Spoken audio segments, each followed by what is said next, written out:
Here, I need to be mic'd here. Welcome to Eugene Planning Commission meeting, a regular meeting of the Planning Commission. It is Tuesday, August 6th, 2019. I'm Tiffany Edwards. I'm the Vice Chair of the Planning Commission. I'm going to be sitting in as chair for this evening. And just for reference, we're just going to go through a couple of procedural things I'm just going to share with everybody for the benefit of the audience and my fellow commissioners, kind of the order of things. And to get us started off, sorry, hang on one second. All right, so to get us kicked off, we're going to first start with some procedural matters that Lauren's going to walk us through, and then we'll kind of move into what's on the agenda for us for this evening, and I'll be more specific when we get there, but I'll go ahead and kick it off with Lauren and let her start, and we'll address those procedural issues. Thank you, Commissioner Edwards. So, Planning Commissioners, we do have a number of procedural issues tonight, so please bear with me. The first is that I want to make sure that all planning commissioners have had the opportunity to review the entire record for this application. So the stuff that came in on remand, as well as the testimony that was submitted during the initial application process. It's my understanding that you were provided with those materials electronically. I'm seeing head nods to that. They're also over here in these 3 boxes on the ground. So they have been physically placed before you tonight. Second, in a letter dated June 18th, Shawn Malone, who represents some of the parties interested in this application, requested that Commissioner Edwards recuse herself from the decision on this application. He points to an email exchange that is included in the record for this decision as evidence that Commissioner Edwards is biased, and it's a little unclear to me, but he also appears to be alleging that the email exchange is an ex parte contact. And so I want to talk to Commissioner Edwards about both of those things a little bit. So turning to the ex parte contact issue, ex parte contact rules only apply if and when you are a planning commissioner. And I'd like you to confirm, but it's my understanding that at the time that you sent the email, Commissioner Edwards, you were not yet a planning commissioner. That is correct. Great. I'd also like to point out that the email exchange is actually in the record for this application, and so that's another way that it does not constitute an ex parte contact. It's actually included in the record. Let's see. And then turning to the bias allegations, Commissioner Edwards, can you make an unbiased decision on this application based only on the evidence and argument in the record and the applicable approval criteria? Yes, absolutely. And I'll read a statement here. I am capable of making an unbiased decision on this application. I understand my responsibility in a quasi-judicial setting, and I take it seriously that I need to remain unbiased during this process. I have the ability to set aside any personal views and to evaluate this application based solely on the evidence and argument in the record and applicable approval criteria. Great. So based on our conversation just now, I don't believe the email is an ex parte contact, and it sounds like you are saying that you can be unbiased. So there's no legal reason that you would be required to recuse yourself. And my understanding is that you do not intend to recuse yourself. Is that correct? Correct. Great. Okay. Then now I'd like to turn to some objections to testimony that was submitted on remand. So the applicant objected to some of the testimony that was submitted on remand and has asked the Planning Commission to reject some of that testimony. And so you have had occasion in the recent past to go through this process, but it's a little bit different in this situation because usually when we are walking through testimony and deciding whether or not to reject it, it's in the procedural posture of an appeal.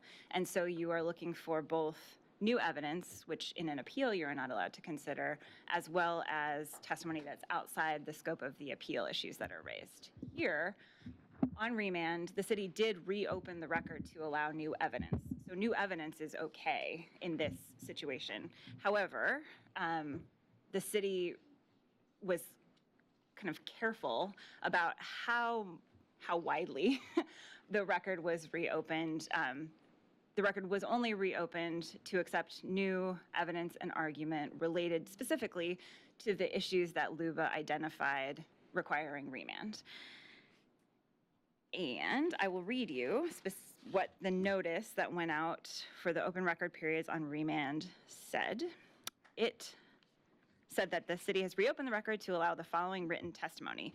Written testimony that addresses the Capitol Hill tentative PUD application's compliance with the geotechnical requirements of Eugene Code sections 9.8320 sub 6 and 9.9630 sub 3 sub C. So those are the two approval criteria that LUBA pointed to when they were talking about the issues that were necessary for remand. And you probably have seen this in some of the materials that you were given. I'll just digress for a short moment to talk about 9.93603C. That particular code criterion is actually not applicable to this application. It is only applicable to applications for subdivisions, partitions, site review, and design review. However, the content of that code section is identical to a policy from the South Hills study, which is applicable to this application through Eugene Code section 9.8320 sub 2, which requires that the application comply with all applicable refinement plan policies. So the substance of 9.93603C is applicable to this application, just not that particular code section. It's applicable through the South Hills study. So the fact that LUBA pointed to that code section, that the city's remand notice also pointed to that code section because that's what LUBA said the remand was based on, because the actual substance of the code section and the South Hills study policy are identical, we feel that folks still had the opportunity to comment on the substance of that code section, but you'll see that the staff report and the draft final order that's been provided to you explain what I've just explained to you, that particular code section is not applicable.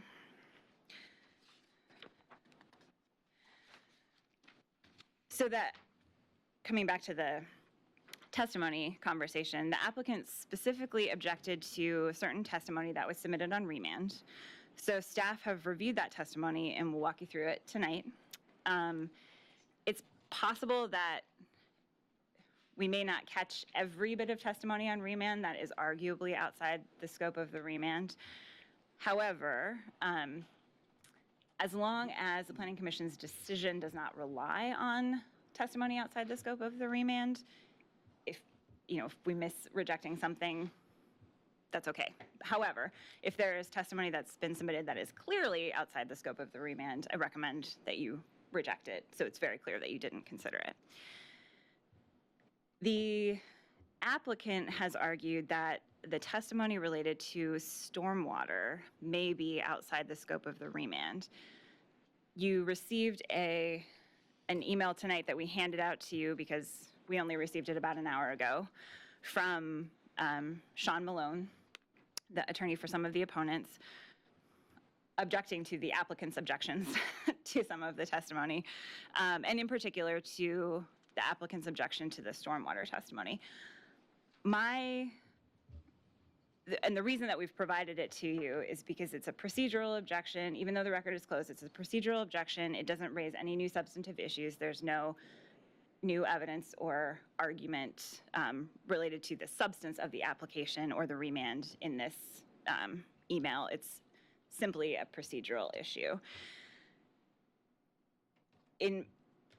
In my personal opinion, and my recommendation is that to the extent that there's testimony that's been submitted that references stormwater, but kind of wraps in the stormwater's effect on erosion, slope stability, on-site and off-site impacts, that I would think that's probably fair game. It's up to the Planning Commission to make that determination. But I will also point out that the applicant also had a chance to respond to that testimony, or at least some of that testimony, I think, well, all of that testimony, because they get the final say, related to stormwater, and did take that opportunity. So I think to the extent that the applicant is sort of blanket objecting to anything that has to do with stormwater, staff didn't pull that out for you specifically. To the extent that there are objections related to specific pieces of testimony that the applicant identified and that staff also believes are outside the scope of the remand, we're about to point those out for you. So I just wanted to give you the opportunity to sort of consider whether testimony related to stormwater should be blanket rejected. My advice would be no, but it's up to the Planning Commission. Do you want that? Do you want us to have that decision now, or do you want us to go through? I think as you're going through the.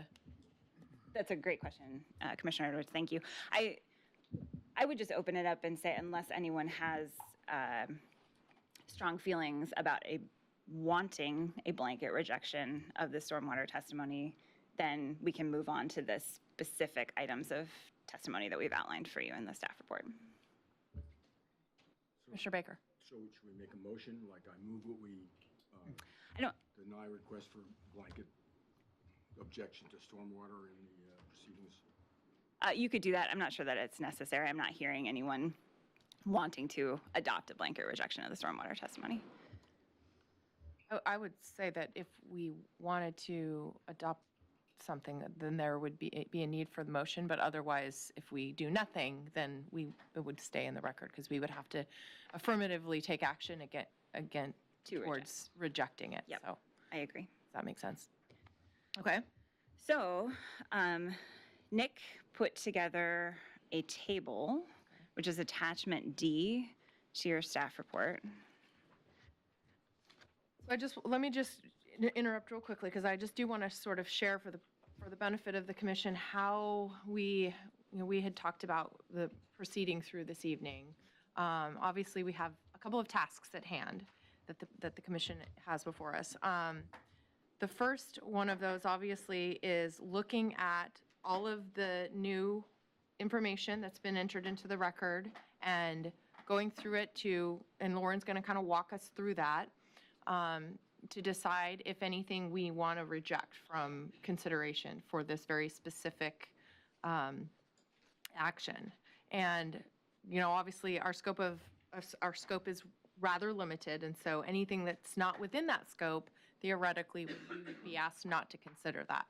So how we thought we would go about this is Nick and Lauren will kind of walk us through those piece by piece that have been indicated either as a procedural objection, and I'm referring to this attachment D. So if you look back in your packet, it's about 3/4 of the way back. There's a matrix here, and anything that has been indicated as either an objection from the applicant or a procedural objection we'll be looking at. And I think at this point, and Lauren, please correct me if I'm wrong, but she'll be making some recommendations as far as pointing out specific language or testimony in its entirety that we should consider striking from consideration. So once we go through all that, then we'll kind of move on to the second part of our deliberations, and I'll provide some more guidance and instruction for that. So at this point, I will say that it would be nice if I'd be asking for a motion, to entertain a motion early on if there's a sense that we want to go ahead and strike something, or and then we can have the discussion after we've got the motion in the second, because I think it's easier we'd prefer to have the motion on the table for discussion purposes. So just putting that out there to you all. Does anybody have any questions in particular? Okay. All right. So thank you, Yes. Commissioner Edwards. I had hoped to have a slide for you with the language from the notice, specifically outlining how the record was reopened on remand and what the city would accept on remand. It looks like we don't have a slide, but the notice itself is in your packet of materials. It's attachment C. Excuse me. And I would say the pertinent portion of the notice for this discussion is under the heading Limited Issues to be Addressed in Testimony. The Eugene Planning Commission will accept written testimony. Oh, here we go. There it is. So again, written testimony that addresses Capitol Hill tentative PUD application's compliance with the geotechnical requirements of Eugene Code Sections 9.83206 and 9.96303C.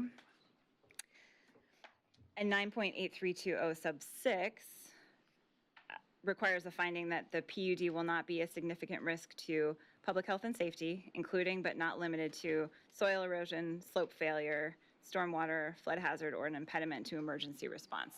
So the geotechnical portions of that criterion were fair game for testimony on remand.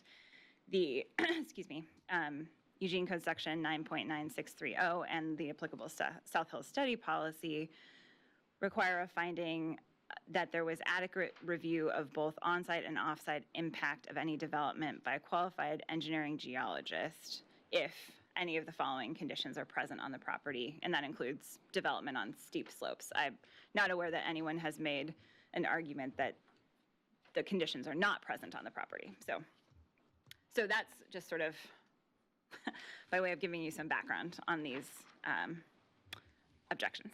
I'm a bit confused. I'm looking at the notice, and the notice has two sections here. Mhm. One that says 6, the PUD will not be a significant risk to public health and safety, including but not limited to soil erosion, slope failure, stormwater, flood hazard, or an impediment to emergency response.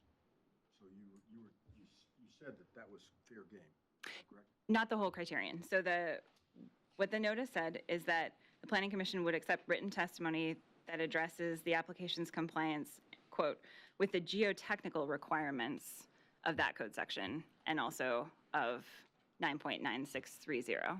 So things like impediment to emergency response, flood hazard, probably not geotechnical in nature. So they would be outside the scope of the remand. And let me just chime in for a minute here because I am going to be relying heavily on staff to kind of keep us in that narrow scope. And I know that, and so, I won't be trying to cut anybody off, but if we are starting to go down a rabbit hole with discussion that's not related to the task at hand, definitely just know that we're trying to keep us on task, so. So then turning to, Sorry, but I'm confused because I thought the remand also talked about an on-site and off-site impacts. yep, that's That's the correct. second criterion at the top of the next page, which requires adequate review of both on-site and off-site impact of any development by a qualified engineering geologist. I'm looking at your notice, I'm trying to see where that is in the notice. Top of the second Okay, page. okay, all right. Okay. That first clause, okay. Okay. So then turning to attachment D, the applicant objected, the first piece of testimony that the applicant objected to was an email dated May 22nd from Susan Hoffman. And the objection from the applicant was basically that these were procedural matters that are outside the specific scope of the remand notice. They don't have to do with geotechnical requirements of the application.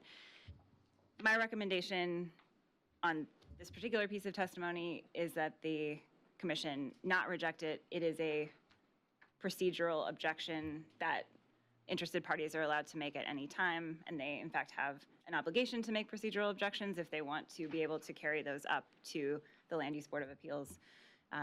So even though, technically it's not related to the geotechnical requirements of the application, it is, I believe, fair game. Commissioner Fragla? I'd like to move that we do not reject the letter from Susan Hoffman dated 5/22/19. Second. Okay, any further discussion? Seems appropriate for a citizen to be able to ask quick questions about procedure. All right, so all those in favor? Great. Did you get that, Lori? Sorry. The second piece of testimony is an email from Susan Hoffman dated June 7th.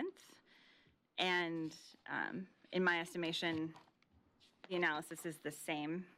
It is still having to do with procedure and the procedure on the remand. So I would recommend that you do not reject it. So do you want to, do you want to vote to not reject it then? Is You don't that need to. easiest? No. Okay. If Planning Commission wants to make those motions, that's fine, but it's not required, as you pointed out, Commissioner Edwards. Okay. You do need a motion to affirmatively reject, but if you choose not to reject, you don't have to take any action. Okay. So we can proceed that way. Yeah. Great. So not hearing a motion, moving on then to the next piece of testimony is a letter dated June 12th from Susan Ferris. And I'm going to ask Nick to pull that up, and I believe you were...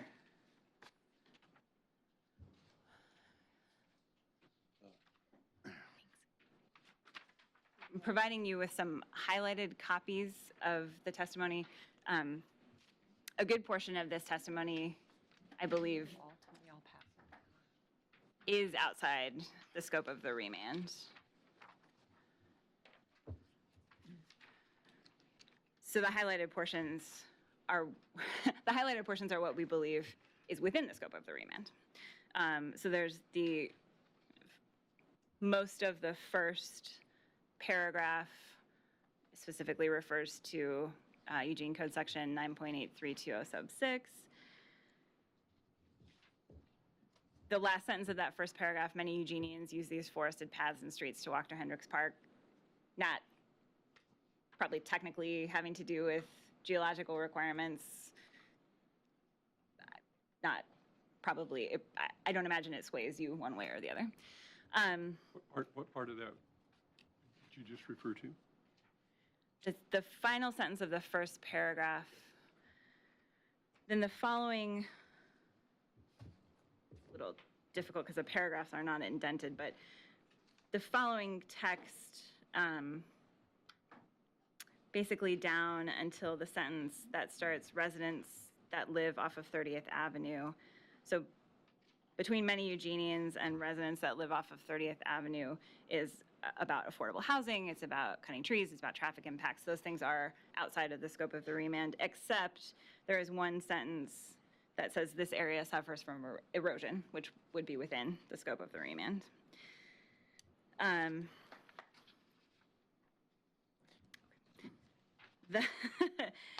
Then there's a lot of text about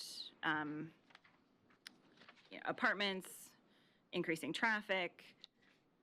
That's outside the scope. There's one sentence that says the Capitol Hill Dryer development is in direct non-compliance with 9.8320 sub 6. I think that is within the scope of the remand. There's a reference to problems with erosion that I missed highlighting for you. That would be within the scope. And then the rest, again, is about general planning in the city of Eugene, about affordable housing, about population increases, all of those things outside the scope of the remand. The first sentence of the last paragraph, I believe, is within the scope, but the rest of that paragraph is not. So I would recommend that the Planning Commission reject the portions of the testimony that are not highlighted. And what would a motion look like? Is that phrase sufficient to be able, if someone were to make a motion that we reject the testimony with the exception of the highlighted, is that enough specificity to? I think it is based on the discussion that we've just had, that it will be on tape and folks can go back and figure out which portions of the testimony we were talking about keeping and rejecting. Okay. There was one mention that you mentioned of erosion that you didn't catch. Yes, thank you, Commissioner Baker. So I think the motion would be reject all but the highlighted portions of the testimony and the words problems with erosion on the second page. That's not highlighted.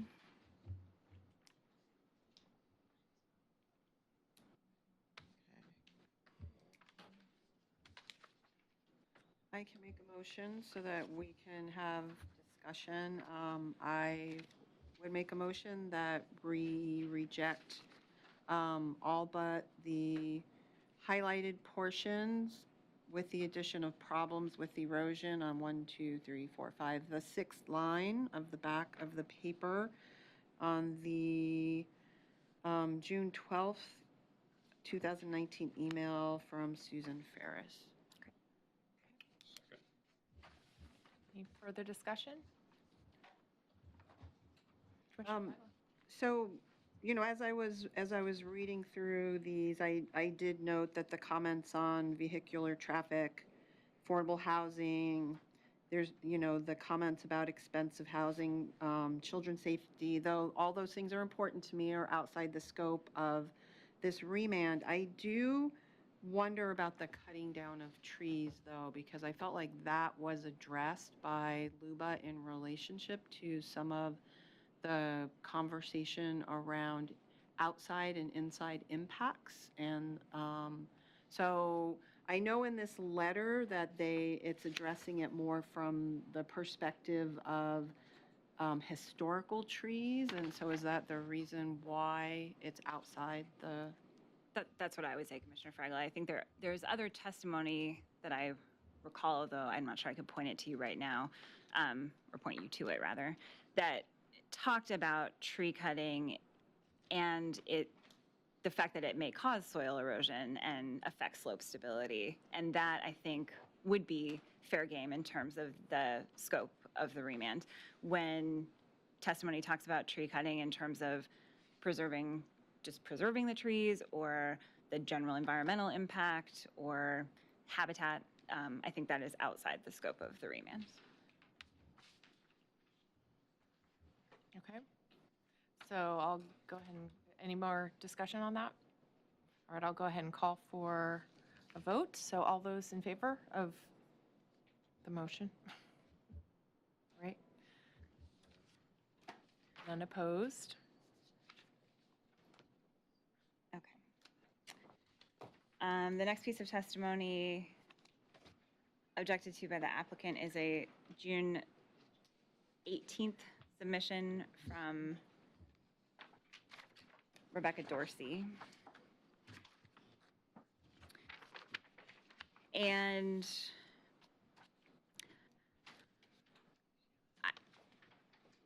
this is one that I think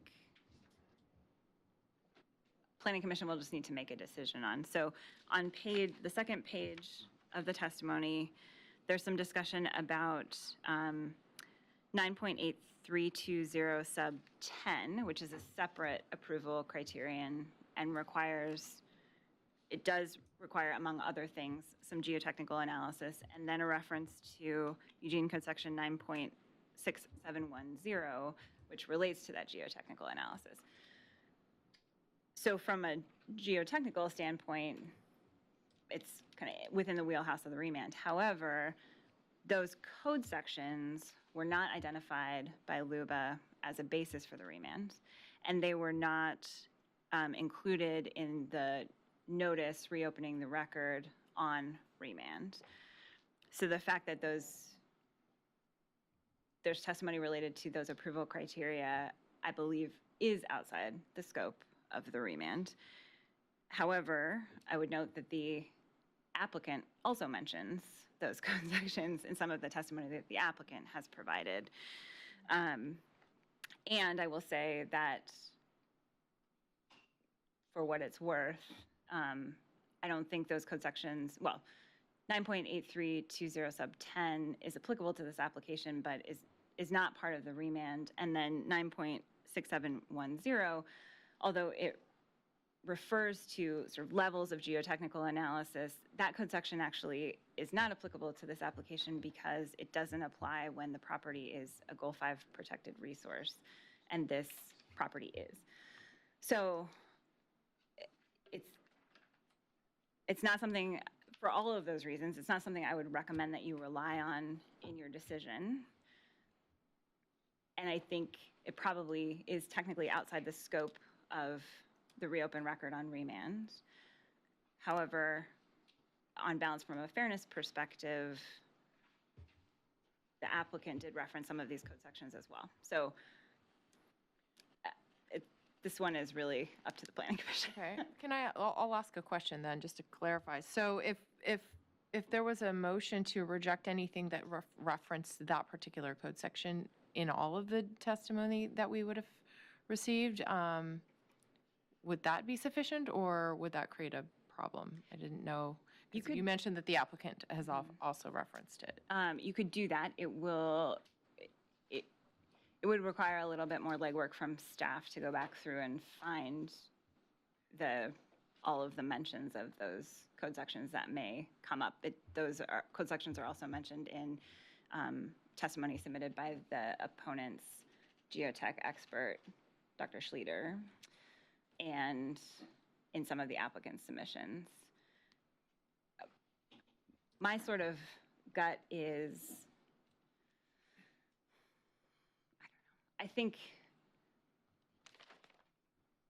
it's a tough one. I think you should not, my recommendation is that Planning Commission not consider those code sections in terms of providing evidence or kind of underpinning for your decision. I don't know that you need to affirmatively reject the testimony. Commissioner Baker. Also, I don't think, I wouldn't feel comfortable rejecting some other parts unless I'd looked at them. So, I mean, this I've looked at, and I didn't think that it was that much of a problem. So I would be more in favor of not blanketly rejecting something without us seeing it in advance what we are rejecting. Okay. Commissioner Fragala. Can I ask, do we know what the applicant's objection is to this particular piece? Because I'm curious if it's the piece around the level 3 investigation, which, as I understand, is not required for this application. Good question. See if I can find. Because I'm The clear on that. So the applicant's testimony submitted during the second open record period, page 10, has sort of a bullet Paragraph point 3. list of the objections. And in this particular case, the applicant has identified that Eugene Code Section 9.8320 sub 10 and Eugene Code Section 9.6710, as mentioned by both Rebecca Dorsey in this testimony and Dr. Schlueter, are objectionable because the standards are not applicable to this application and not within the scope of the remand. Those were the 2 points identified by the applicant. And yet the applicant included them in some of their discussion. And I think in some of the responses to the testimony submitted, yeah. And for clarification, there was some back and forth that initially seemed to assume that those standards did apply to the application, that there was a requirement for a particular level of geotech analysis. And then the applicant later clarified in a later submission that no particular level analysis is required because that code section doesn't apply to this particular application. And that is discussed, I believe, also in the Public Works referral comments. Okay. All right. Well, so I would say if we don't have a motion on the table to reject anything, we could probably just leave it and move on to the next one.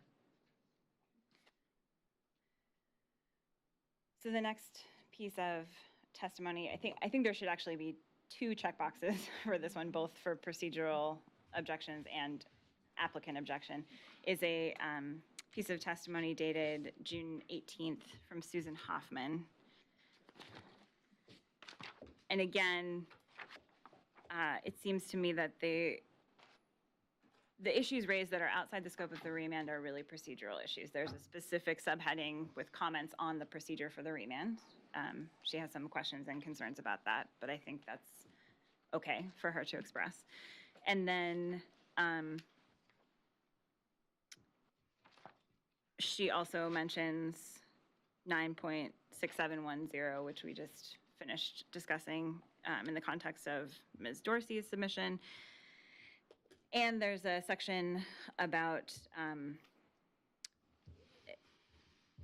planning commissioners and whether or not, basically, planning commissioners can be unbiased or are biased toward development interests. Again, I would classify that as more of a procedural issue. So I would not recommend rejecting that testimony.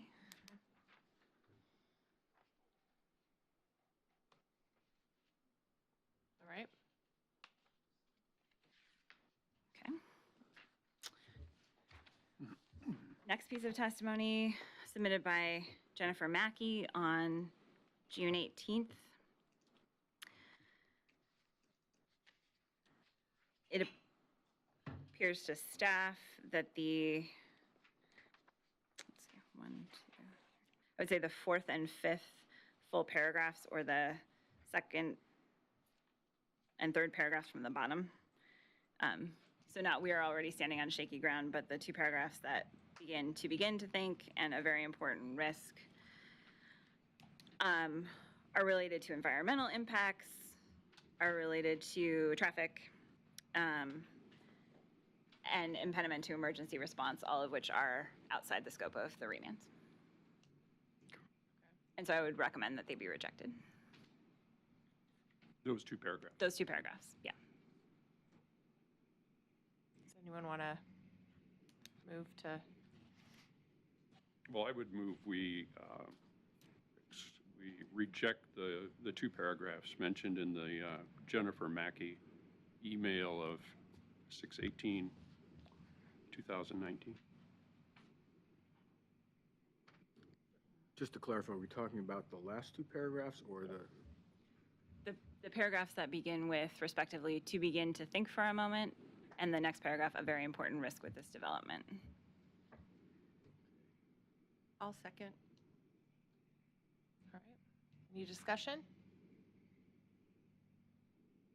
Okay, all those in favor of rejecting those two paragraphs? 4, and opposed? Well, I just, there's one sentence in there that seems to bother me. It says, the required amount of trees to be removed will, adversely affect. That seems to be, again, related to, that's mentioned elsewhere in the record, so I don't know why we would reject that part of the sentence. It's certainly up to the Planning Commission. My thinking was, Make it easy. well, that taken in context, even the required amount of trees to be removed will adversely affect not only our neighborhood, but the health of the Eugene community as a whole. Trees and fragile soils support an established ecosystem, both above and below the surface. To me, it seems like those couple of sentences are really talking about the environmental impact of tree cutting, not specifically geotechnical issues related to tree cutting. So how, Commissioner Baker, how would you like to vote? Okay.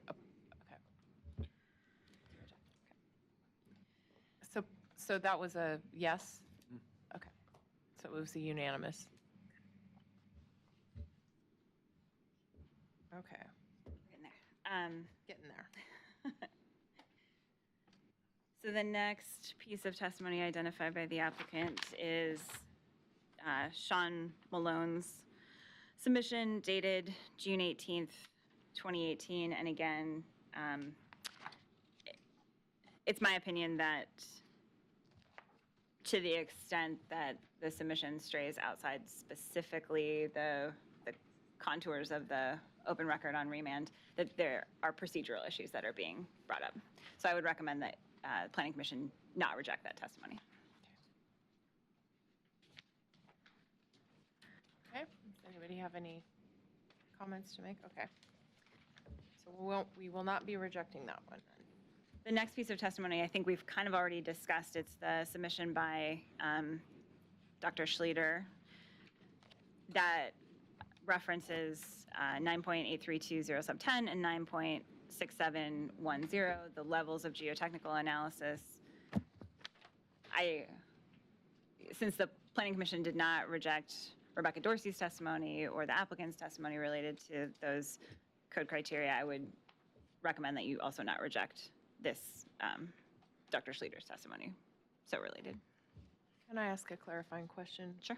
Which one was that dated? Because I'm not seeing a check mark. I'm sorry, it actually doesn't have a check. Okay. I missed a check mark. I apologize. Right. Perfect. Dated June 18th. Okay.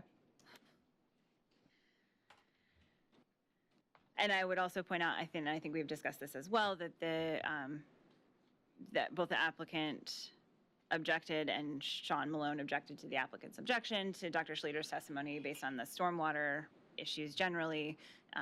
Planning Commission discussed that at the beginning of this meeting and decided stormwater that, my understanding is stormwater that relates to erosion or slope stability is fair game. And it's my understanding that that's how Dr. Schluter's testimony is put together. So the final piece of evidence testimony objected to by the applicant is also dated June 18th from Nathaniel Tyke, I believe. And in my review, I only saw on the second page, the third paragraph from the bottom that starts finally much of the last 16 months. The final two sentences of that paragraph. Approval of Capitol Hill PUD would jeopardize health, safety, emergency services, livability, and environmental quality of not only the potential residents of the development, but also of more than 90 families in the surrounding neighborhoods. Talks about environmental quality, talks about livability, talks about traffic impacts. Those are all outside the scope of the remand. So my recommendation is the last two sentences that the Planning Commission reject the last two sentences of that paragraph. Okay, and that would be starting with the word approval and ending with Potential victims. word victims. Okay. All right. Does anybody want to make a motion on that? So moved. Okay. All right. All those in favor of removing those last two sentences on the paragraph? Okay. Unanimous. Great. Okay. Okay. All right. So those are the procedural issues for Okay. tonight. I'd like to turn it over to Nick for a couple of minutes to just kind of give everyone, both Planning Commission and the folks listening at home, a quick overview of the application, the site plan, and then I'll take the mic back and talk to you a little bit about the process this application has gone through to get to you and what Luba said about the remand, and then we can get into some deliberations. Perfect. Thanks, Lauren. Thank you.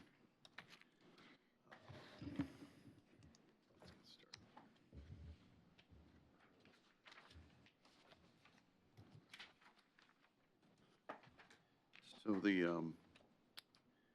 just want to give you a brief, just for the benefit of planning commissioners who were not part of this process that started back in 2017. This is a vicinity map from one of our presentations that we gave the first time around with the hearings official. And here in the red outline, you can see the shape of the property in question. Hendricks Park is at the upper part of the screen, and to the north of this property, the Ribbon Trail runs down the east side, and Capitol Drive, Cresta de Ruta there on the west side of the property. And it's in the South Hills area of Eugene. Let's see the next slide. Now, what happens here is because of the way this property is configured, we've now rotated to the right 90 degrees, so north is on the right side of the screen now, just to make it clear for everybody. So Hendricks Park would be on the right side of the screen. And I'm going to get a pointer here so I can point at things. So Hendricks Park is here, which is to the north. And you can see Capitol Drive currently exists and comes up here, kind of follows this path right through here. And the applicant came in for a planned unit development for 34 lots, which was approved 38 homes could potentially be built. A couple of lots had the ability to do some attached housing. Part of this approval included improvements to this part of Capitol Drive that exists, as well as a new road that came in to circle around called Cupola Drive. And I want to just point out real quick, this is the property line right here. You're seeing 3 different shades of green that are kind of washed out here on the screen, but this is the actual property line. And so everything below is city right-of-way, and the ribbon trail is right here, with this curved type of line. The area in green here and along the property line is a conservation area that would be a separate tract, and then the lighter green areas were separate conservation areas on the individual lots that would also be protected. This is also the steepest portion of the property. Slopes in this area are up to 50%. It's very steep, and some of the discussions tonight are going to be obviously about landslides and that type of discussion, and this is the area where those things come into play. Does city-owned property extend east of the ribbon trail? Yeah, well, it's city right-of-way, as far as I know. Right-of-way, and Which that's is- the ribbon trail? Yeah, So east of the ribbon trail is private property? yes, there's more. If you go back to the previous slide, Probably. Yeah, you can see right here, there's homes that are developed over here. Now we're flipped over, we're flipped back to the left. So the ribbon trail I was pointing at is right through here. Does that answer your question? Yeah, no, it does. The PUD application was filed in March of 2017, and the hearings official approved the tentative PUD with conditions in April of 2018. The hearings official decision was then appealed by the applicant and also by a group of opponents, including the Fairmont Neighborhood Association, the Laurel Hill Valley Citizens, and a group of the residents called the Joint Response Committee, and they're comprised of neighbors who were opposed to the project. The Planning Commission then held a public hearing and deliberations over multiple meetings and approved the decision with a modified condition of approval number 10 that we'll get into more discussions about. question, what was, And that was back, I just wanted to know what the vote was on that determination. on the decision for Planning Commission, I wasn't ready for that, but I think it was 6-1, maybe. Just wanted to clarify that. I don't recall. I think it was a 6-1 vote. That was back on June 14th, 2018. That decision was again appealed by the applicant and the neighbors that I just discussed. And there were 2 appeals that went to LUBA. And then LUBA's decision came down. There was a Court of Appeal filing, and then that sent it back to LUBA. And then the remand came that we're dealing with tonight. So if there's any of these slides that you think you're going to talk about, I'll skip through them, but you haven't had the benefit of seeing these. That's true. So LUBA determined that the application approved by the Planning Commission did not comply with the geotechnical requirements that we've already mentioned, the Eugene Code portions. The Court of Appeals was in there somewhere, right? So if I could jump in for a Yeah. second. So yes, so once the Planning Commission made its decision affirming the hearings official, approving the application with conditions, and modifying condition of approval 10, then both the applicant and the group of neighbors appealed to LUBA.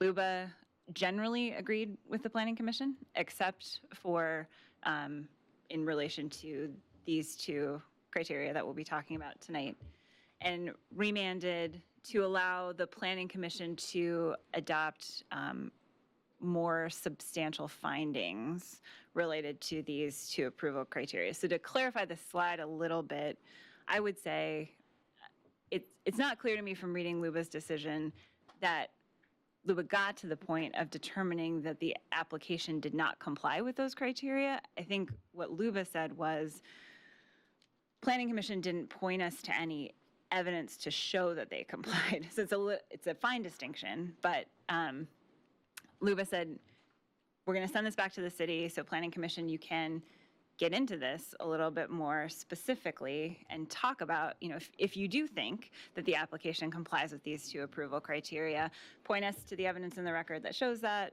point us to the expert testimony, et cetera, et cetera. Luba's decision was appealed by the applicant to the Court of Appeals. The Court of Appeals affirmed without opinion, so they didn't actually write anything the way that Luba does. They just said, yep, what Luba said is right. So at that point, Luba's decision is the one that stands, and it affirmed most of the Planning Commission's decision, but remanded on those two approval criteria. And so the applicant, I believe in May of this year, asked the city to begin processing the remand. The city, as we talked about quite a bit already this meeting, sent out notice reopening the record to anyone who is interested to submit testimony related to the issues on remand. The open record periods were about 4 weeks for the first open record period, which was open to anyone and any evidence or argument within the scope of the remand. The second open record period was about 3 weeks, and that was, again, open to anyone, but the testimony submitted during the second open record period needed to respond to testimony submitted during the first open record period. And then the third open record period is only available to the applicant. It was a week long, and it was for the applicant's final rebuttal. So they were reasonably long open record periods. And now we're here. So to maybe get into a little bit more detail about what Luba said, and to allow Planning Commission to ask questions if you have any before kind of really dive into deliberations. It's a long decision. There were a lot of issues on appeal. Luba's discussion of the remand is located on pages 33 through 40 of their decision, which is attachment B to your staff report. And there were kind of, I would say, 3 issues that opponents raised before Luba. One was specifically related to expert testimony. So the applicant submitted their own geotechnical investigation, stamped by their geotechnical engineers. Then the opponents submitted some materials from Dr. Schlueter talking about geotechnical impacts of the development. And the materials submitted by the opponents made a couple of points, including concerns about the number of test pits dug, the location of the test pits, and whether or not the applicant had sort of adequately looked at on-site and off-site impacts of the development. In addition, the opponents, maybe it's really only 2 issues, the opponents objected to condition of approval 10 as modified by the Planning Commission, which basically said the applicant will do a geotechnical analysis for the entire PUD, and then we will also require that individual improvements, infrastructure and homes have their own geotechnical analyses to make sure that they are built in a way that is safe. And the Planning Commission modified that condition to say, and those individual geotechnical analyses should also look at offsite impacts. And the opponent said that's really deferring a decision on whether or not the application complies with the applicable approval criteria to a later date, and that's building permit stage, and there's no opportunity for notice or comment, And so that's problematic. And so LUBA looked at all of this and said, as a general rule, planning commissions, local decision makers are entitled to, in a kind of a classic battle of the experts, you have one expert saying one thing, you have another expert saying another thing. Planning commissions are entitled to look at the materials submitted and to decide who you believe in that kind of classic battle of the experts scenario. Somebody has to make that decision, and that gets to be you. However, in this scenario, Luba said there were some things that the neighbor's geotechnical expert brought up that the applicant's geotechnical expert really didn't respond to. So when you have a situation where one expert is saying, I see some problems, and is flagging them, and the other expert doesn't respond, there's nothing for the local decision maker to rely on if there's no response. So it's not really a classic battle of the experts. It's just one expert saying something and no response on the other side. And so that's where Luba said, you know, we need to be able to see Planning Commission, where in the record is the evidence that you're relying on to say this geotechnical investigation is good enough to meet, or meets the appropriate approval criteria. And then Luba also did point out that conditions of approval are allowed and are fine as sort of a belt and suspenders approach to make sure that an application continues to comply with applicable approval criteria. But in order to use a condition of approval, Planning Commission needs to be able to say at the time you make your decision, either the application complies with the approval criteria or the addition of the condition will make it comply kind of right now. But if you want to defer a decision about whether an application complies with an applicable approval criterion, that technically is allowed, but then you have to offer notice and an opportunity to comment on that later procedure. So those are kind of the overarching legal issues at play in the remand. And I think that's kind of what I have to say. Is there anything that I can help answer in terms of the Luba decision, or do you just want to get into deliberations, and if questions come up, they come up? Does anybody have any questions? I was curious, Nick, did you have more information to go through? There was more slides. Some of it she's already hit on, but we can go through it real quick. Sure, if you want. Okay, let's go ahead and go through it. Okay. And if you have questions, just Yeah. signal to me and I'll call on you. So this is a slide that talks about your role on remand is to consider the evidence and the argument in the record, including the new evidence and including or excluding what we just went through. And the argument submitted during the open record period on remand, and decide whether to affirm, modify, or reverse the hearing's official decision on the tentative PUD, which we're technically still dealing with that first decision on the geotech part.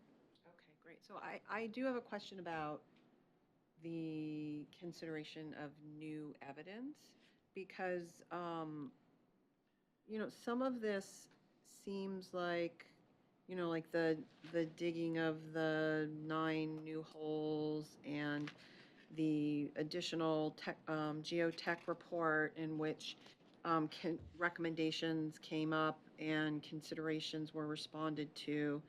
I'm looking at recommendation number 1, 2, and 3 in terms of control of water, avoiding adding material, avoiding removing material. So when we're looking at considering evidence, like we can consider new evidence, but to me, this seems like it's new data or new research, or, is that permissible, that the applicant can actually go forward and collect more data?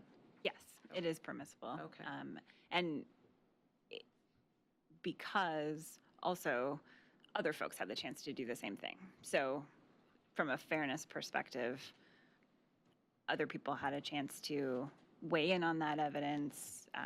So yeah, it is, to Okay. answer your So we- question. So we're not just looking at like, oh, this, this new information was available. There was a time period where they could collect additional data and recommendations. Yes. Okay, great.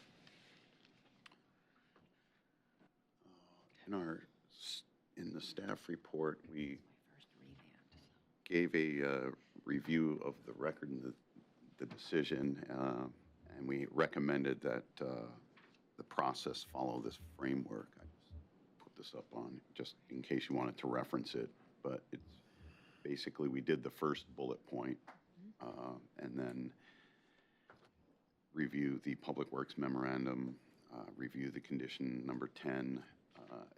There is both, well, there's three different, there's the applicant suggested a condition of approval 10 revision.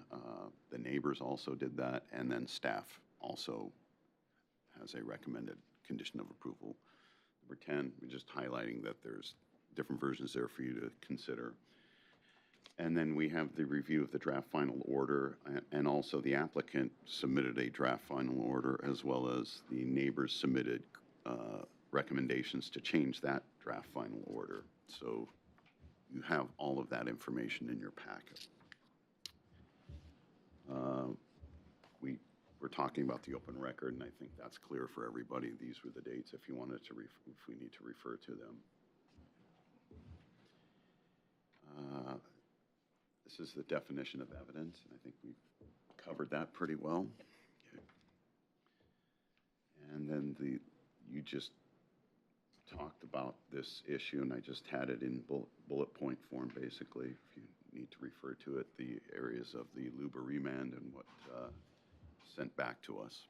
So it's kind of in three areas: on-site, off-site, and condition of approval number 10. And I think I've got, yeah, just a little bit more here. So the first issue would really be about the on-site issues in compliance with 9.83206, and that the PUD will not be a significant risk to the public health and safety, including not limited to soil erosion, slope failure, stormwater, or flood hazard, or the impediment to emergency response. Obviously, we're only dealing with the geotech portion of this, which would fall under health and safety and erosion and slope failure, soil erosion and slope failure. And I don't know if we need, do you want to stop here and then start discussing that? Or do you want me to just go through them all real quick? I've got a couple more slides and then. I think that's up to the chair. Your call. Oh, sorry. You said chair, and I looked at the chair. I would say we should, I mean, if the commission is agreeable to this, but maybe to go through the slides, and then we can go back to the pieces that, because I think it'll help with context. And so that's the direct language out of the Eugene code. And then the second one is the compliance with the South Hill study, and that's the direct language that comes out of the South Hill study that we'll be dealing with about qualified engineering geologist, and the on-site and off-site impacts. And then I have 3 slides here referencing the condition of approval, number 10. And the first one is that's the actual language that was in the hearing's official decision on April 20th, 2018. And then the next slide is the Planning Commission's condition of approval 10, and I've highlighted for you the portion that changed at the end and was added to, and that was back on June 14th, 2018. And then I have a slide for the condition of approval that staff is recommending, going back to the original hearing's official decision, but then we added a line at the end that I have in yellow that references the 2 dates on the 2 main portions of the geotech report, the first one from 2017 and the newest one from 2019. And then I have just real quick 2 slides for you so that you can reference this was submitted in their an original geotech report, and you see the property here, and you can see these little squares. If I turn on, no, it's kind of hard to see what I'm doing here. If you see these, well, it didn't. There we go. You can see these little dark squares right here. These were the original 10 test pits that were dug for the 2017 geotech report. And with the latest geotech report, they updated this slide, and now you can see the 19. So you have the original 10 that are still in here, and then they added 9 more test pits in various locations. So if you need to refer to any of this stuff, we can pull those slides up very easy, and I'm done. Okay, so questions of the commission. So I have a question, just kind of a clarifying question. So originally they went through and they did the test pits, and then as a response to, I don't know if it was the appeal or LUBA decision, they did additional 9 test pits.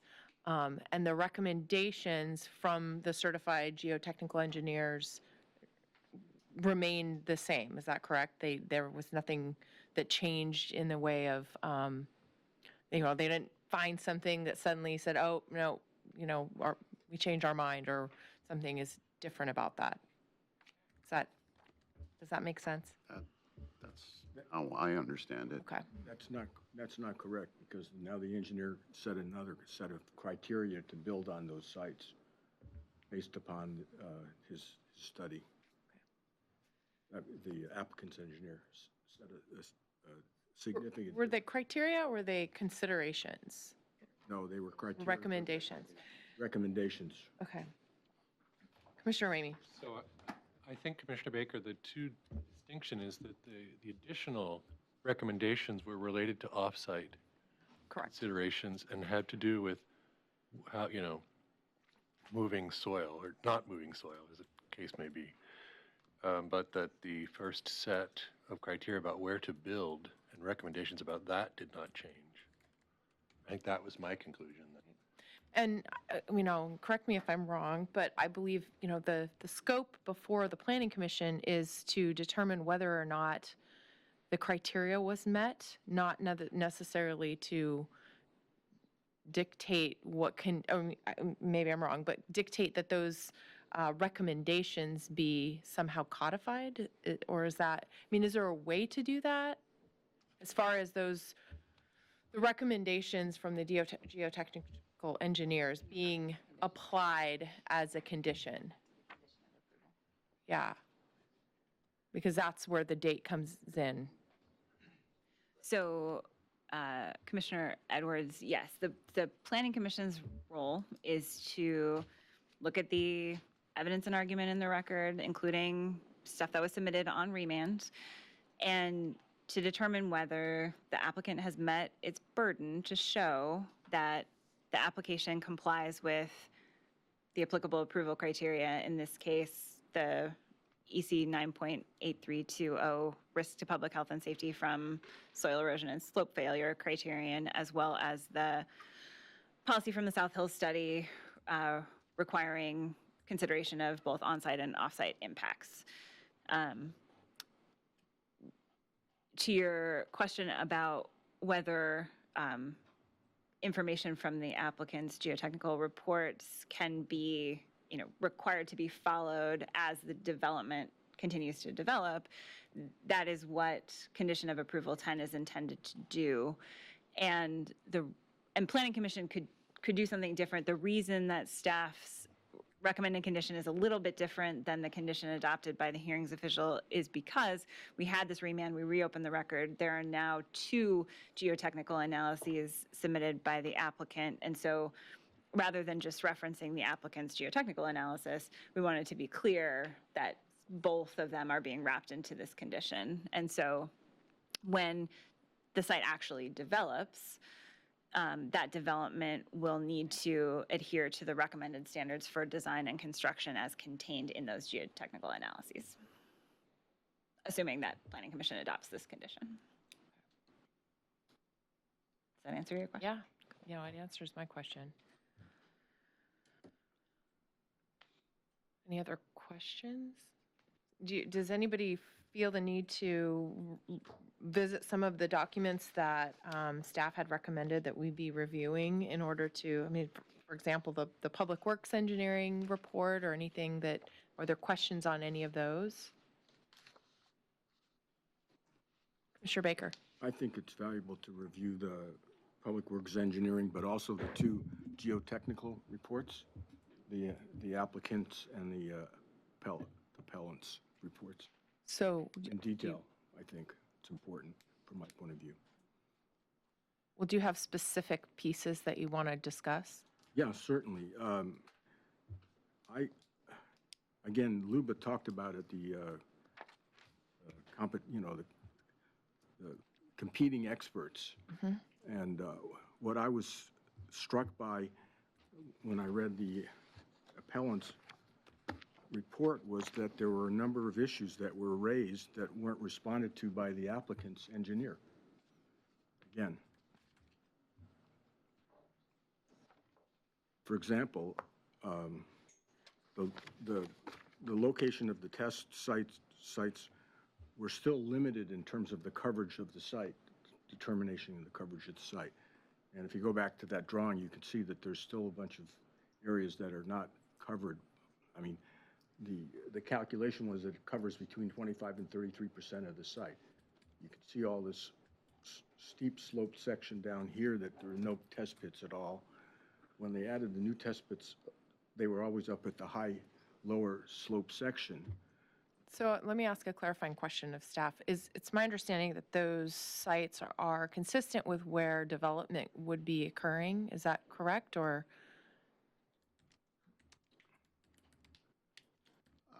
Well, you can see the, where's my pointer there? You can see the line right here. This lot is only developable in this area, and these are the conservation areas. This is a conservation tract. There's a test pit there. There's a test pit in this developed area of this lot, this lot, this lot. These areas, as it steps down, are conservation areas. And then there's a test pit right here. You've got one here. These are developable areas of the property. I'd say if you look at these lines that are faint right here that I'm following, everything below that pointer is not developable. Right. I mean, Could you? yeah, That's obviously there's not a test pit on every right. property. Is there, sorry, let me just ask and then I'll, is there a standard of how many test sites would need to be, or a coverage percentage or anything like that? Is there a standard that would have to be met, or as a requirement for the geotechnical engineer to approve or make a recommendation? Are there so many sites that have to be considered, or it's really just up to their professional expertise? So looking into the record, I would point the Planning Commission to the Public Works referral comments. I guess it would be page 3 at the top. The referral comments talk about a particular administrative order adopted by the City of Eugene that relates to the level 1, 2, 3 geotechnical analysis, which, as we've discussed, is not required for this particular application. However, Public Works staff does say it's valuable context in terms of looking at whether the test pit distribution, would have met the requirements of the administrative rule had it been applicable to this application. Right.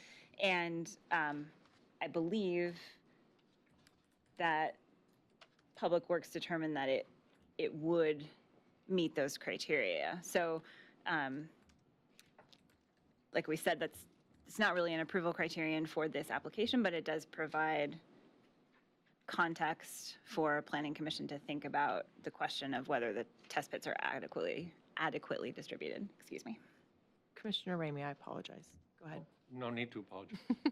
So I'm trying to work out the 20% of the site has been covered by test pits. Commissioner Baker, how did you come up with that number?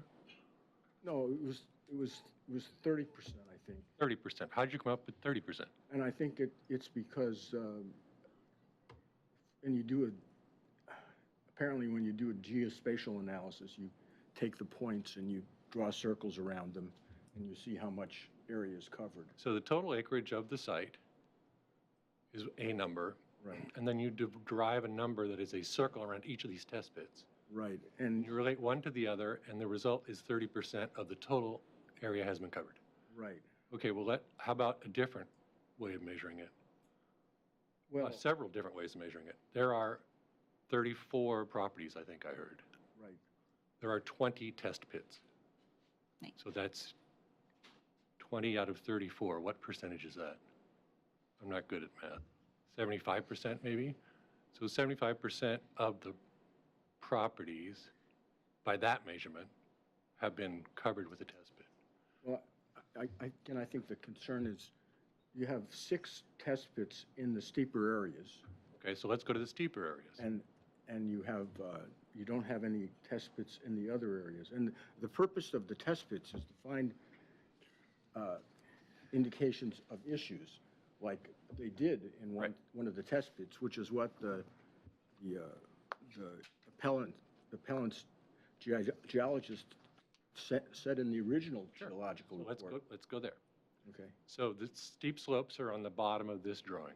No, the steep slopes sometimes go all the way up into the lots. You can see that Right. the lots lowered on the lower section of that drive are pretty much mostly all steep. Correct, which is so below that drive, Yeah, those are the steep slopes. right. That's what I'm trying to say. How many lots are there in that category? 13, it looks like? 1, 2, 3, 4, 5, 6, 7, 8, 9, 10, 11, 12, 13. 13. And of those 13, how many pits are there in those lots? 4, 5, 6. There's 6. 6 or 7, depending. One of them straddles the line, I think. Well, one So of them's. that is considerably closer to 50% Okay. than the 30%, which you mentioned. Again, I didn't manufacture this number. I took it from the I'm report. picking on I you as- because I assume the geologists. there's a lot of ways you can. So, I guys, assume the geologists have a way of. let me just interrupt for a minute, because I do want to mention that none of us here at this table are licensed as professional geological professional experts. So, I mean, the reason I was asking staff is if there is a standard that has been met, that's helpful to know. If there is no standard, I mean, in my personal opinion, I feel that we have to factor in the fact that it's not really up to us to create that standard. Am I misspeaking by saying that? Commissioner Edwards, I think what you're saying is accurate. I mean, as far as I'm aware, none of us are licensed geotechnical engineers. And in fact, it's my understanding that the city does not have a licensed geotechnical engineer on staff. It's a very specific specialty. So the job of the Planning Commission is it's tricky, but I don't think any of us are qualified to kind of second guess the technical information that's been provided. The question is whether, after looking at that technical information, you as a Planning Commission feel that enough information has been submitted by the applicant to show that they comply with the applicable criteria. Something else I was going to say. I will mention, I mean, to the extent that this affects your decision, the reports have been stamped by licensed engineers, and that it effectively puts their license on the line in terms of the information that is included in those reports. So to the extent that you are relying on that information, you're not only relying on a licensed professional, but you are relying on them sort of staking their licensure on that information. And my question would be, if not a licensed professional with stamped paperwork and whatnot, what else would there be to rely on? I mean, it's mostly a rhetorical question, but I can't answer that question. So to me, if I have a stamped a document that's been stamped by a licensed professional that provides the information that's required, I mean, as a non-professional technical engineer, I would have to rely on that. But Commissioner Beeson, sorry, you had a... No, that's okay. I was going to just kind of give you my take on it as I Yep. listened to this. At a certain point reviewing all this, I was kind of struck by this competing engineering opinions a bit, and it was about that time the city Public Works memo came through, which I found pretty helpful. We've been referring to it and talking about it. And I think, part of what we're trying to do here, maybe the full extent of what we're trying to do is be sure the applicants provided enough evidence for us to meet the approval criteria if we're going to approve it. And what I found in the Public Works memo, they talked about, and it's already been referenced, but this standard for kind of test pit locations, distribution on a particular site. And it seemed to me what they said, and kind of, I guess it's top of page 3, they basically get into it, look at where the 19 or where all the test pits are. They have the standard in there for the kind of acceptable distances between those, and they come to a conclusion that the distribution of the number of them and the distribution of those is adequate to draw a conclusion that I guess kind of support the conclusion that the applicant is making with respect that the site will be okay, or that they've kind of responded to the LUBA concerns. So I found that part of it to be pretty helpful. Okay, great, thank you. Commissioner Ramey. So, I'm willing to admit that I'm not a geotechnical engineer. However, I'm trying to get my hands around, well, what are we trying to do here? And the pits are put in places where development will be. And then how much of that developable area is covered? And I think the city's administrative rule, as Commissioner Beeson just pointed out, gives us a pretty good sense of, well, that's pretty reasonable.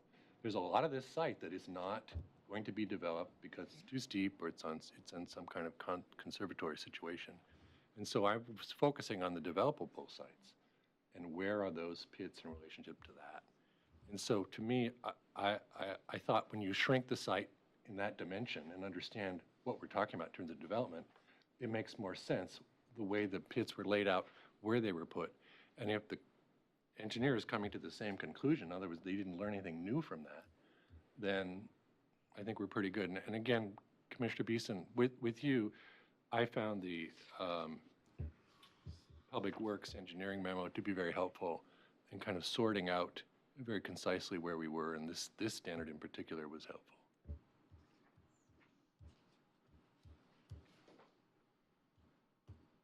Okay, Commissioner Baker?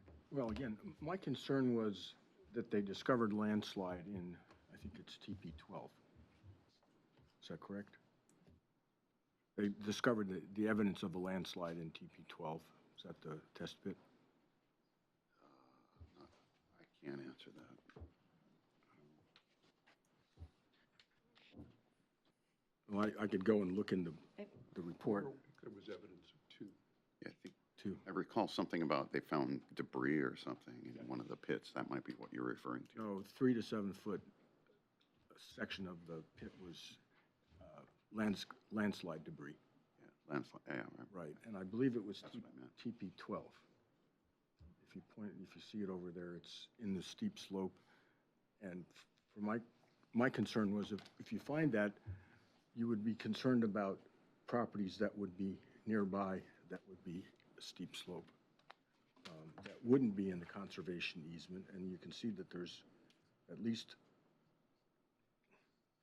4 or 5 properties that would, actually maybe even 6 that would fall in that category. And that was a concern to me.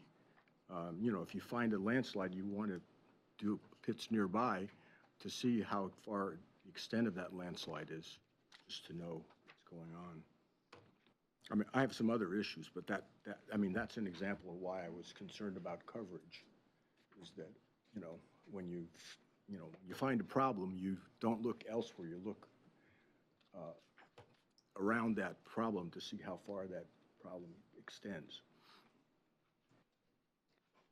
And the next test pit in that sort of steeper area, the ones above are in much shallower contours, but the next test in steeper areas is 1, 2, 3, it's 4 lots over. So there are 3 lots that, you know, you have no idea what the situation is. So again, I think I would just mention that specific task at hand is to evaluate for compliance with applicable approval criteria. And I don't know that is the role of this body, to specifically insert a professional opinion that requires a licensure in this state. I mean, that's kind of where.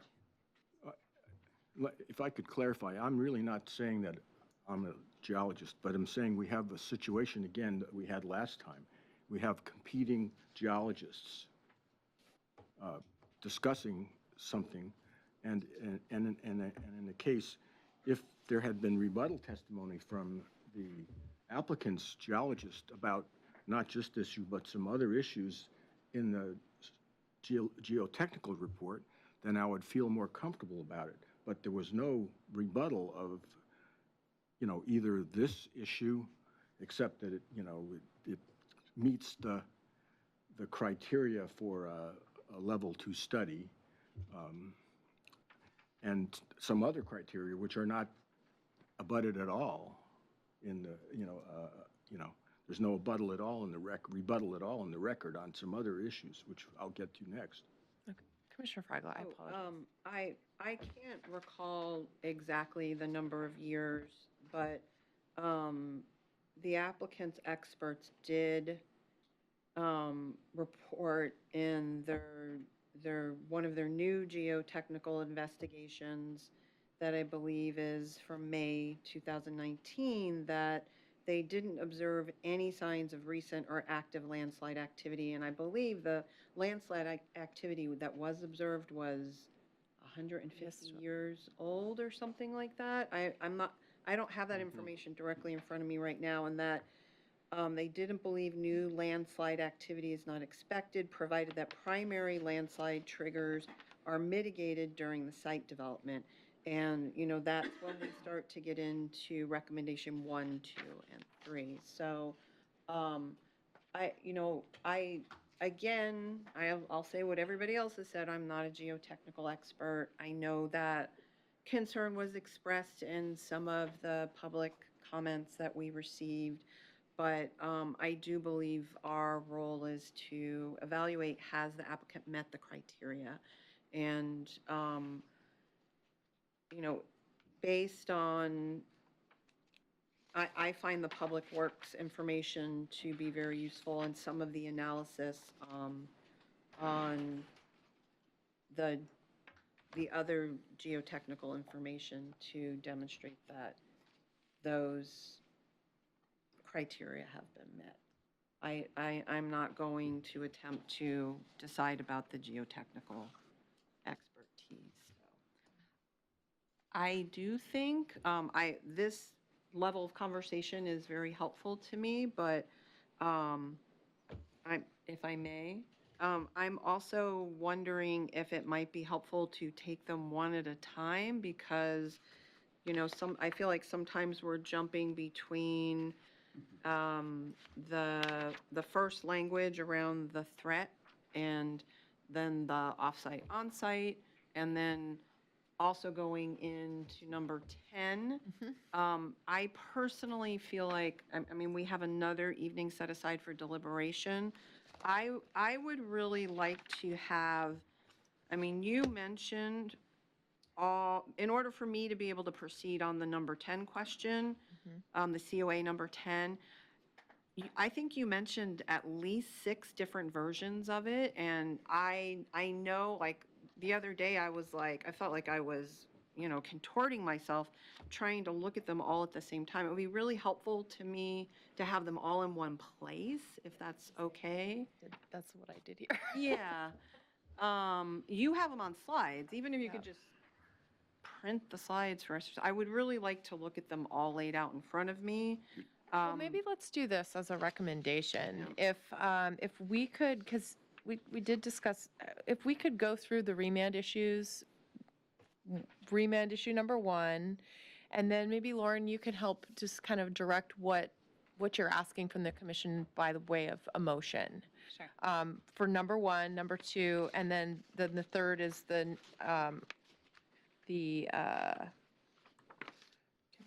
condition. Yes. So would that be helpful? I think that seems, yeah, so the conditional of approval, number 10.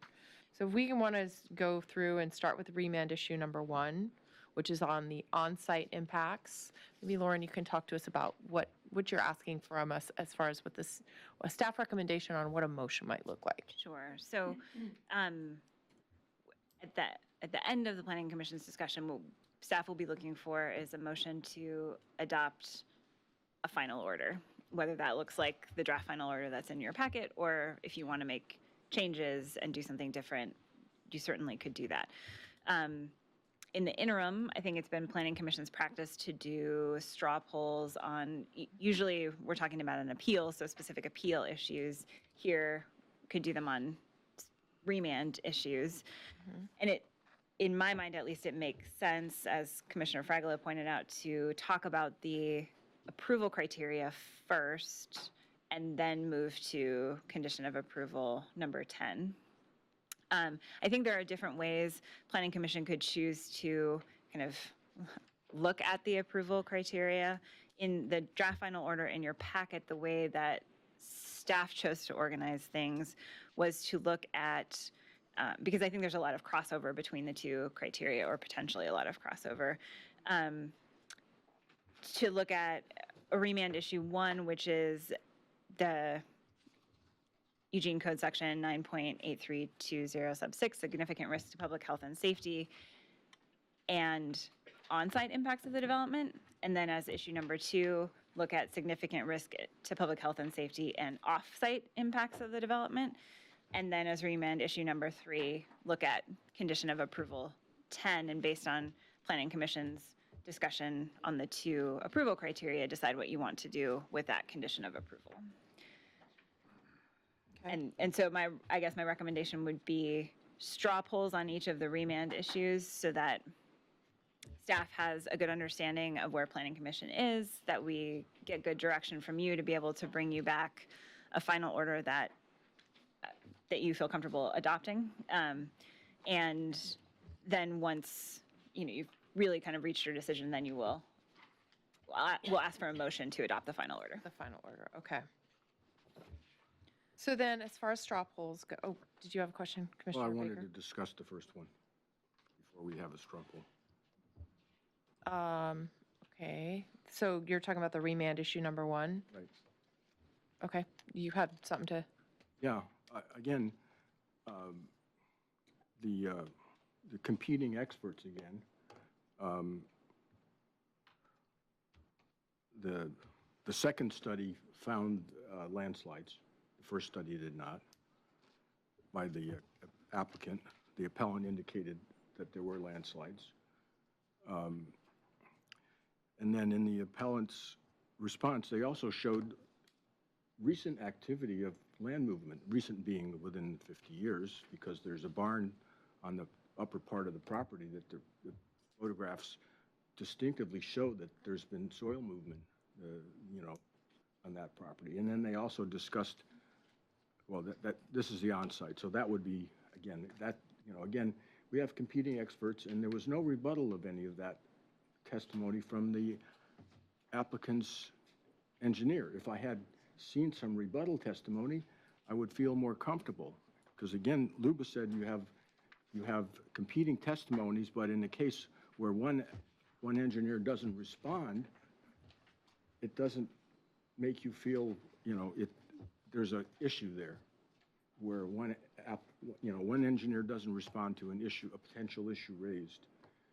So now that would be an example of where I am concerned about number one, is that if there's examples of recent soil movement and the applicant's engineer hasn't rebutted those, saying that this was just a local condition or, you know, some reason why that happened and why the properties, you know, well, I'm only talking about on-site, so that's on-site, and we can talk about it. And I could refer people to the report if you want to look at that to see where it talks about that, and it has a number of photographs that shows that. So I'm going to ask the commission if anyone has questions specific to preparing for just, I want to take a straw poll. So if there are questions clarifying anything that you don't have that you would need in order to just preliminarily weigh in on this particular issue, that's what I'm going to ask for at this point. Okay? Yeah, Commissioner Fragler. So the applicant excavated 9 additional test pits on the site in response to the remand, correct? And I believe that the applicant also did an additional geotechnical investigation in response to the remand, correct? So I am seeing that the applicant has responded to the LUBA request for additional information in regard to the risk to public health and safety of the on-site impact. And then I'm also seeing that the applicant's experts did not observe any signs of recent or active landslide activity as well as mitigation. So I am seeing that there is a response to the remand and that LUBA requested that we provide more substantive information to validate the decisions that were made. And so I am seeing that that information is here, and I don't think it is absent in terms of the, you know, the response. My one question would be that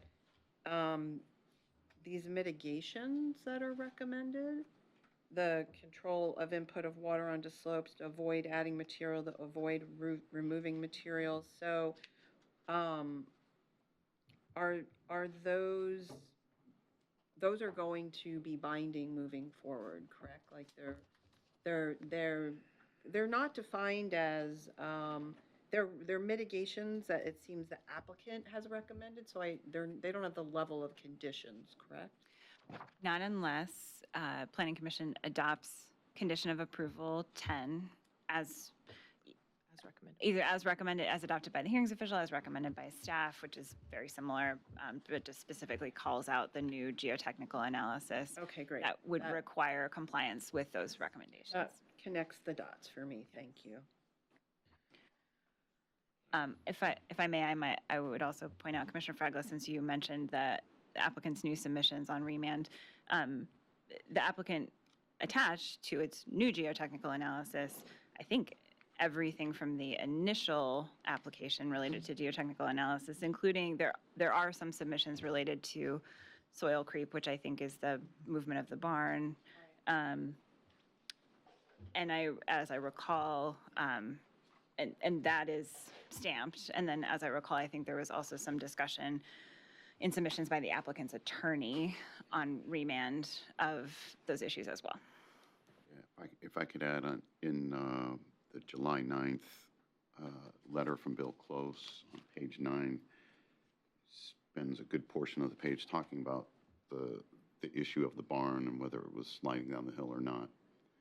And so I would direct commissioners to look at that section. So it was responded to. And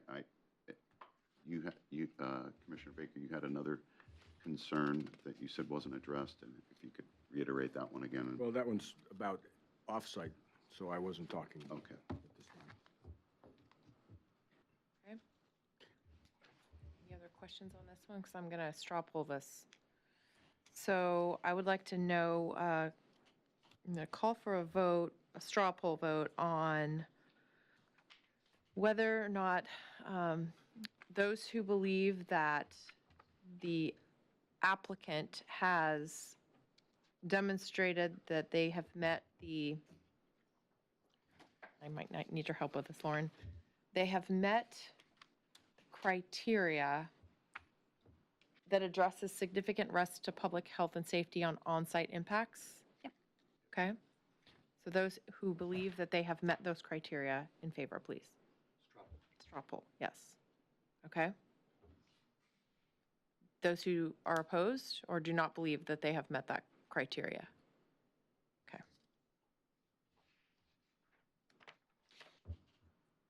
Okay. So we'll move on to the off-site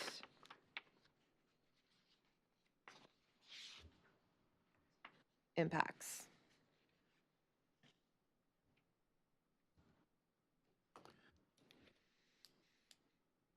Let me look here.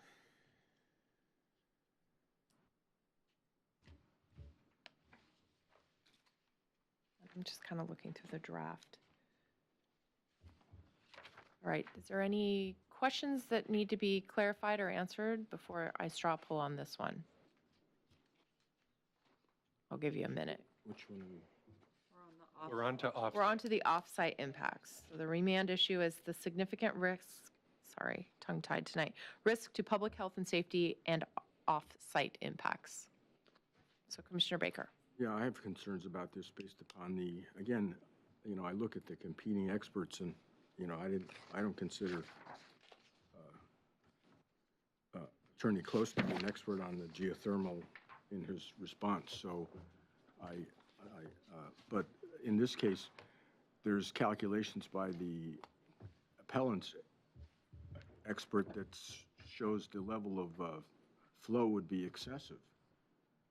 Based on, they did calculations on the water flow with the spreaders, and it was, they said it was approximately 0.5% of what would be would be considered stable based upon the drainage through the soil.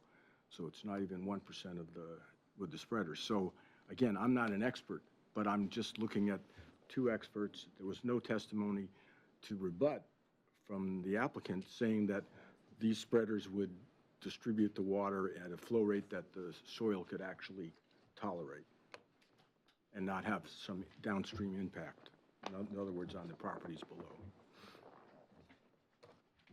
I recall seeing something very specifically addressing Commissioner Ramey, and then. Well, the Public Works memo addresses that Yes. issue.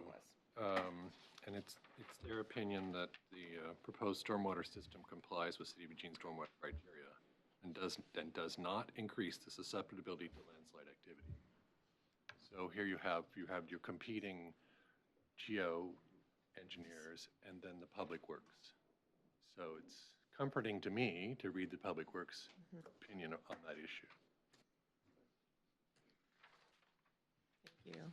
Commissioner Beeson. Well, that's kind of what I was going to say. I thought it was pretty clear in the Public Works memo that they had kind of assessed that stormwater, the spreader system, and thought that it would be capable of managing that stormwater runoff. And I think they were even saying, expecting potentially that it could be even a little less than the current runoff. So, Because they're going to retain some of yeah, so it Right. gave me comfort for the same reasons. Okay. Thank you for helping me find that because I knew I had just read it, but as you can tell, okay, so I'm going to straw poll on this issue then. Could I, there's, Sure, please. yeah, also in Bill Close's letter from July 9th on page 5 and 6, he addresses the stormwater concerns that were raised. I just want to make sure everybody's reviewed that part of it. Oh, that's on his, yeah. Okay, I did. Okay. So, give me a minute here, and I will. I'm going to ask for a straw poll on commissioners who can support that the applicant has demonstrated meeting the approval criteria that addresses significant risk to public health and safety and off-site impacts. So those that are in favor of that. Okay, and then those opposed, Commissioner Baker, which way do you vote? Okay. I'm voting against. Okay. Okay. So then the last issue we'll go to is the condition of approval, number 10. And if it's helpful, I'm not sure, Lauren and Nick, if there's a way to kind of show us the iterations. I have them sort of tabbed, but I don't know if, Best I Or can do is just to- flip through okay. 3. I There's think that, only- yeah, there was only 3 that I Yeah. recalled. Okay, so Well, what we I have. believe that both the applicant and the opponents have also right. suggested verbiage for condition of approval 10. So I can pull those up, but I can't throw all of them on the screen at the same Yes. time. Right. Correct. So maybe let me ask staff a question on, with regards to the recommended language that is it's actually on the draft final order that addresses, Commissioner Fraglia, you had kind of asked this question earlier, that addresses how to more or less codify the specific geotechnical reports that were provided on these 2 dates and the content within those. Is that making Nick, sense? can you go back to the hearings officials condition? So the condition the verbiage of condition of approval 10, which was imposed by the hearings official and recommended by Public Works, it's my understanding that it's a pretty standard condition that the city has imposed before on development on steep slopes. And as you read through, it requires a geotechnical analysis from a certified engineer, be provided with any applications for PEPI permits, those are infrastructure, as well as building permits and site development permits, and that the development proposed with each permit must adhere to the recommended standards for design and construction as contained in the related geotechnical analysis. So what that means is when someone comes in to actually develop the site, they have to develop it according to the recommendations included in the geotechnical analysis submitted by the applicant as part of the PUD.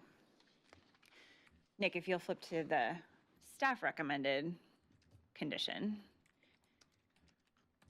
it's the same, except that staff is recommending that the final sentence read, the development proposed with each permit shall adhere to the recommended standards for design and construction as contained in, I would say the applicants, but geotechnical analyses dated February 6, 2017 and May 4th, 2019, just to be clear that there are 2, and the second one includes additional recommendations. But the intent of this condition of approval would be then to require that development of the site, when you're talking about infrastructure, residences, site improvements, all of that development has to comply with the recommendations of the 2 geotechnical analyses submitted by the applicant. Give me a second. Okay, Commissioner Beeson, and then I'll go to Commissioner Baker. So I kind of went round and round with these, and it seems to me, though, the initial geotechnical analysis done, that's referred to there at the bottom, kind of, for me, it covered the entire PUD. It didn't cover specific houses. That's I'm correct. not saying that. Yep. So it's important that that be referenced.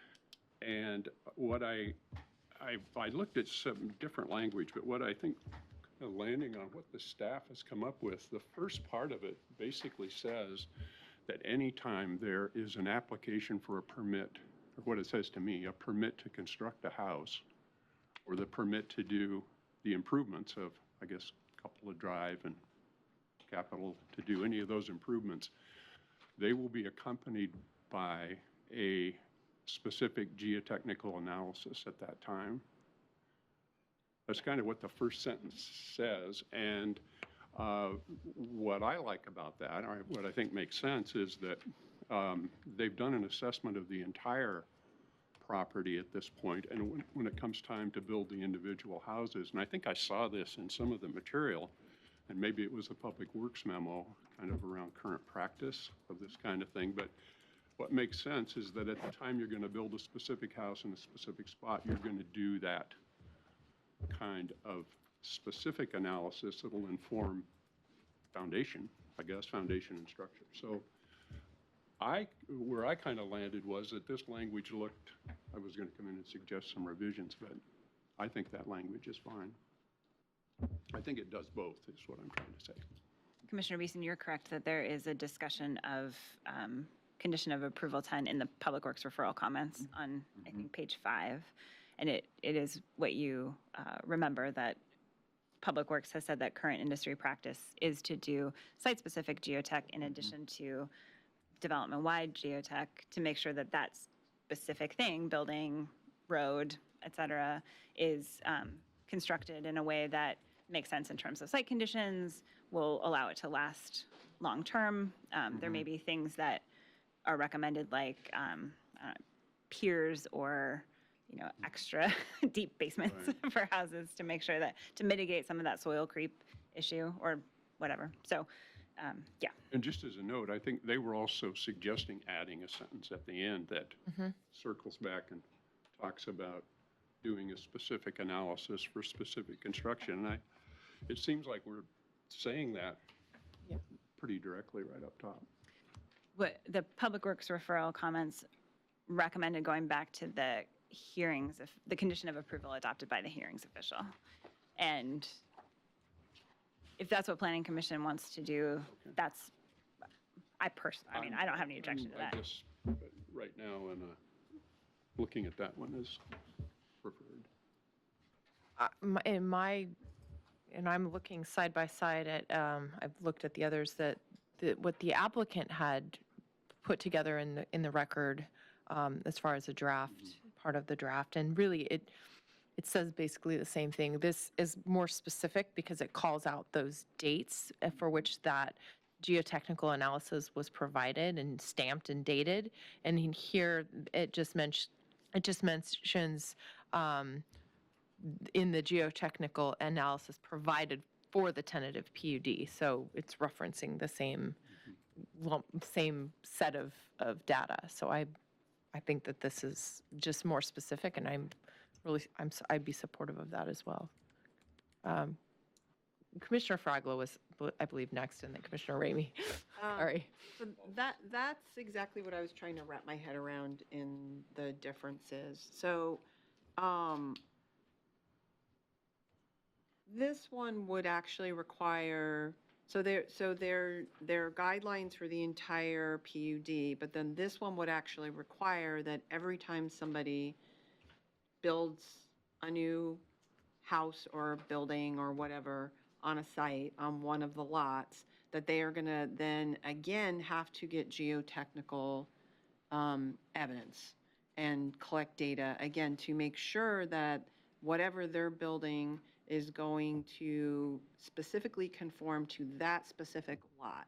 And so that it will continue to provide, I think it was called the suspenders. Belt and suspenders. Yeah, throughout the entire lifetime of development of this PUD, right?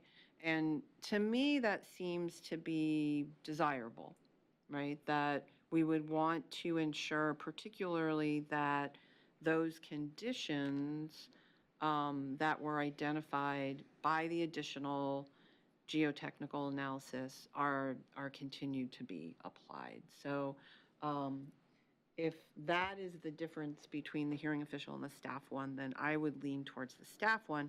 I think my question is then, what is the objection by the neighborhood coalition to doing that? That I read, and there was reference that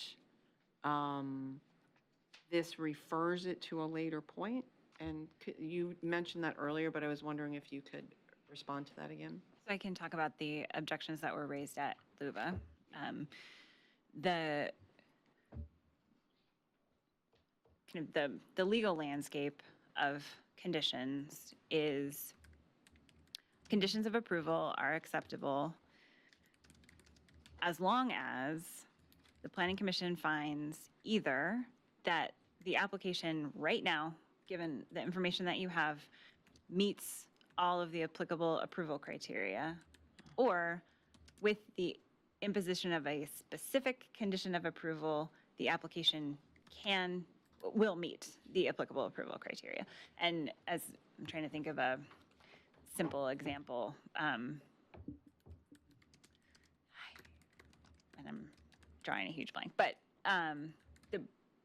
where it gets problematic is if a local decision maker says, well, we're not really sure if the application right now meets applicable approval criteria, so we're going to say, applicant, go off and do some stuff later, and maybe at that point it will meet the applicable approval criteria. And that was what LUBA articulated was the potential problem with condition of approval 10 as modified by the Planning Commission in its initial decision, which was, I think, deferral of a decision about whether the application really took into account offsite impacts as required by the approval criteria until later.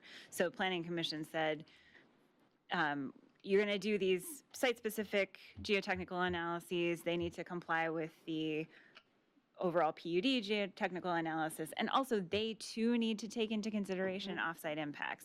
And LUBA said, it seems like Planning Commission didn't feel like there was enough information in the record to say that the application right then met the criteria related to offsite impacts. So you impose this condition to try to kind of get to it later.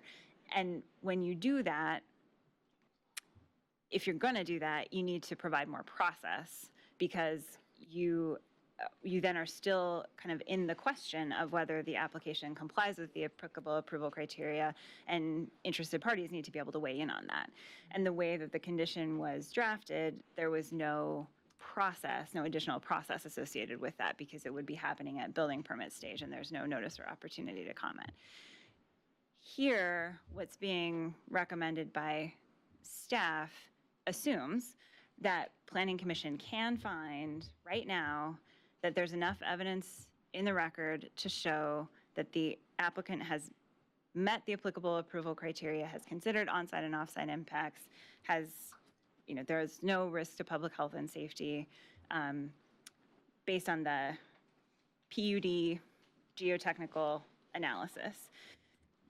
And then we're going to also require, or Planning Commission would also require, that any additional geotechnical analyses comply with, and any development complies with the recommendations in the PUD-wide geotechnical analysis. So those recommendations get carried forward to actual development, and that the individual houses and roads and things have their own geotechnical analyses, not because Planning Commission thinks that those are necessary to show that the PUD complies with the applicable approval criterion, but because it's a good industry practice, it will ensure that those PUD geotechnical analysis requirements get carried forward, and that the infrastructure will be built in a way that it makes sure it will last and is safe.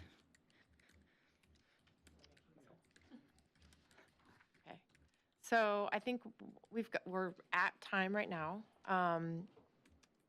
Maybe question for staff as far as procedurally. So we need to, I was looking to do a straw poll.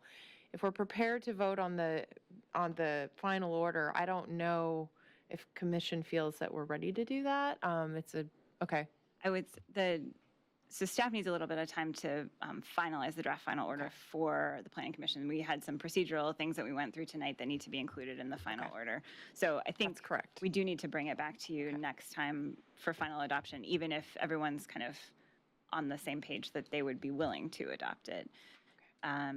If you are not, if you'd like to see changes, it would be helpful to get specific direction from planning commission tonight so that staff can bring you back something that will be adoptable at the next meeting. Okay. Commissioner Baker? Yeah, I was concerned about the language because it doesn't mention off-site in the final order. The final order does mention off-site. But I mean, This this is just criteria, condition 10 doesn't mention it. I mean, if it's of concern, it should be in the condition,